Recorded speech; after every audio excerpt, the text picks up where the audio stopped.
So take your time just to introduce yourself and your topics. That's fine. Thank you very much for having me. Am I okay to continue in English, or do you want to translate everything I say? Try to speak in Cantonese, Agam. That's fine. That's fine. I'll continue in English. So my name is Adnan. I'm the founder of IFS Accounting here in Manchester. I'm a qualified chartered accountant with experience working in one of the big four accounting firms in the world, which is Ernst & Young. My clients in the UK have included the Hook Group, who own My Protein, Associated British Foods, who own Primark, Slater & Gordon, which is one of the biggest legal practices in the UK, and Amec Foster Wheeler, which is a multi-billion-pound offshore consultancy business.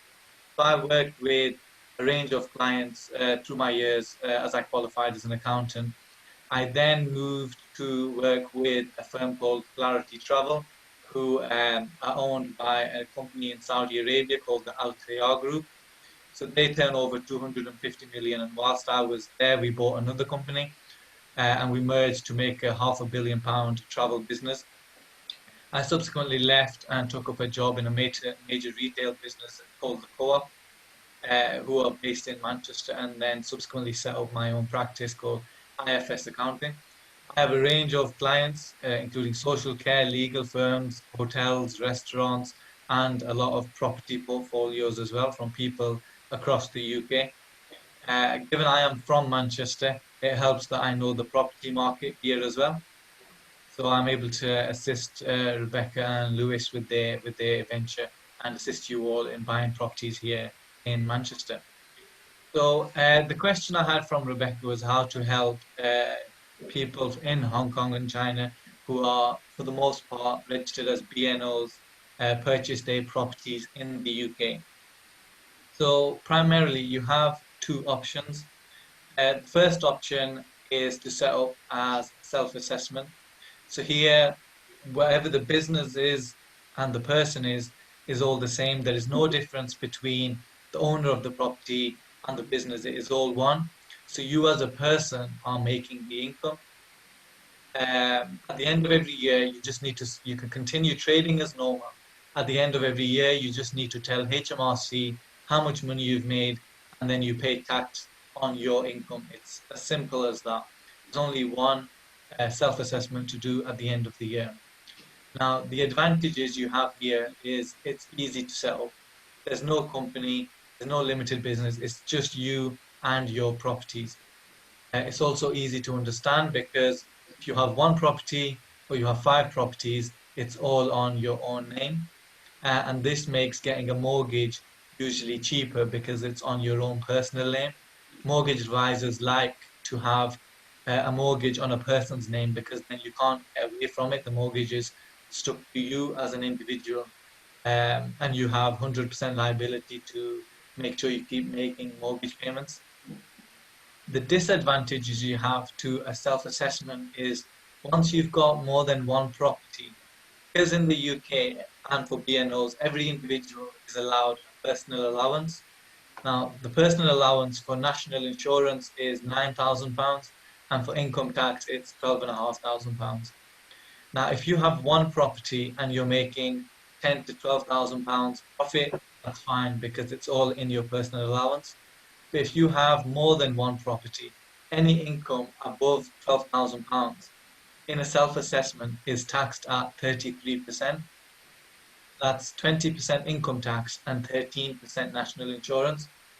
Once you earn more than 50,000, you go into the higher bracket, which is 40% income tax. You're paying a lot of tax when you've got more properties on a self-assessment.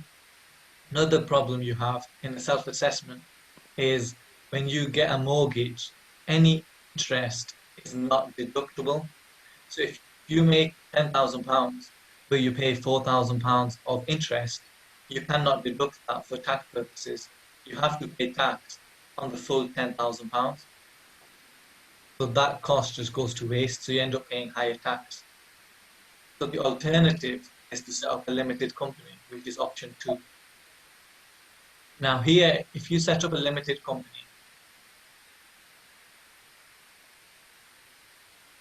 Hello? Sorry, I was just looking at the question somebody sent, but I'll ignore the questions till the end. So the second option is to set up a limited company. Here, you need to approach company's house and tell them, as a director, you wish to set up a limited company. Now, the important thing here is the company and the individual are completely separate. So once the company has been set up, you can put one property in there, or you could put 10 properties in there, or you could put 100 properties in there. You could put as many properties as you want, and any income, you will only be paying 19% corporation tax. Which, if you've got one property, it's better to do a self-assessment. If you've got many properties and you're making £50,000, £100,000, it's cheaper to pay 19% corporation tax than paying income tax, which is 33%, and then 40-50% when you're in the higher tax brackets. The advantages you have here is, as I just mentioned, a company is more tax efficient. It also allows you to do tax planning. So, for example, you can have 4 directors. Just to answer the question, BNO holders can have a personal allowance. So you count the same as British, UK citizens. So when you've got a limited company, you can set yourself and your partner and your children, any family members up as directors. So you can pay them their personal allowance. You can pay them dividends up to £50,000 at only 7%. You can take 50,000, your wife can take 50,000, your children can take 50,000, and you only have to pay 7% dividends tax. That's after corporation tax. And also the big advantage here is that your interest, as I mentioned before, is tax deductible. So if you make £10,000, going back to my previous example, if you make £10,000 and you pay £4,000 in interest, you only need to pay tax on £6,000 left behind, which is useful when you've got 10 companies, 10 properties and 10 mortgages, and you're paying tens of thousands of pounds in interest. It's useful to be able to deduct that from your profits. The disadvantages here is it's more difficult usually to get a mortgage, and the rate is usually higher. So if you have an empty limited company with no properties in there, it's very difficult to get a mortgage. But if you have a limited company with 2, 3, 4 properties, and they're all making money and they're all making profit, then it's easier to get a mortgage in your company. It's strong and it's trading revenue and it's making profit. With the limited company, you also have more accounting requirements. So you have to submit. First, you have to set up the company. Then you have to submit a company's house return to tell them how much money you're making, and then you have to submit to HMRC to pay your tax. So there's 2 filings at the end of the year, whereas with the self-assessment, there's just 1. Somebody asked a question saying, can I register for self-assessment and then later turn into a company? Yes, you can. I would advise, if you have 1 property to begin with, you register for self-assessment, and then as you buy more properties, you are best off putting your initial property into a limited company and then adding more properties as you go forward. The only problem with that is when you buy your first property, the mortgage is on your personal name, and the property is on your personal name.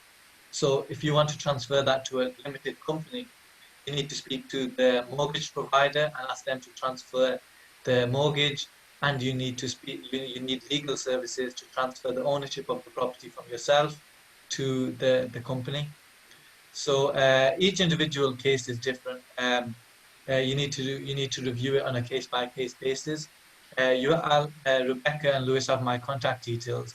So if anyone has any specific questions for themselves regarding their own personal circumstances, just ask them, and then they can let me know, and I can respond to you based on your circumstances. Thank you so much, Adnan, for sharing your professional views on setting up company or under their own personal allowance. That's really useful. Louis, do you have any question about these questions? I gathered it before the meeting. So, Louis, I know that you got some questions to ask Adnan based on the section proposal. Adam, some of the customers want to know the difference of SPV to hold the property versus the limited company? What's the difference between it? There's no difference. An SPV just stands for Special Purchase Vehicle. Your limited company is a special purchase vehicle. You are only setting up the limited company to purchase the property. So it is specially set up to buy the property. So a limited company is an SPV.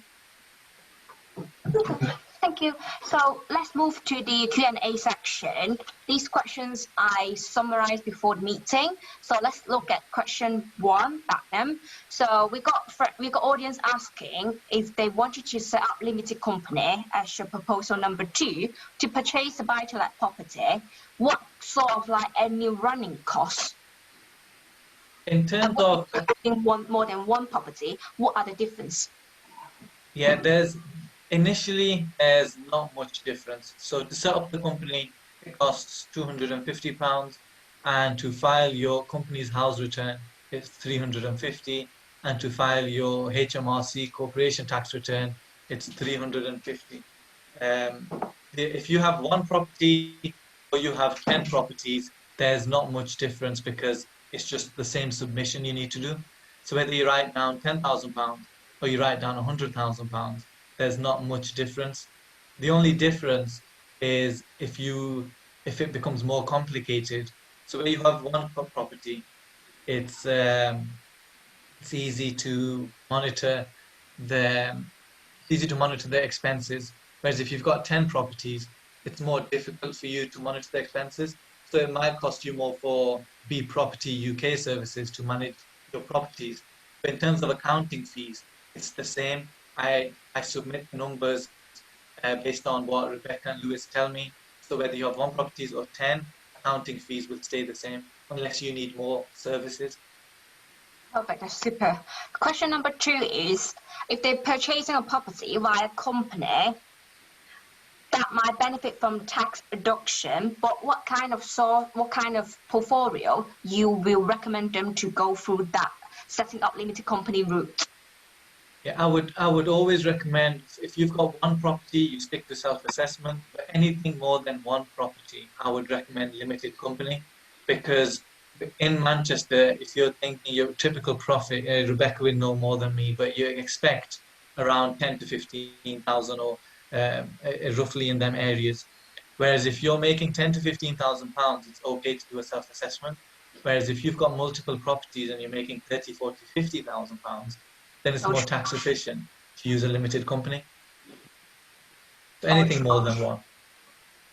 Yep. So question number 3, all taxpayers have to pay capital gain tax allowance. They all have annual allowance.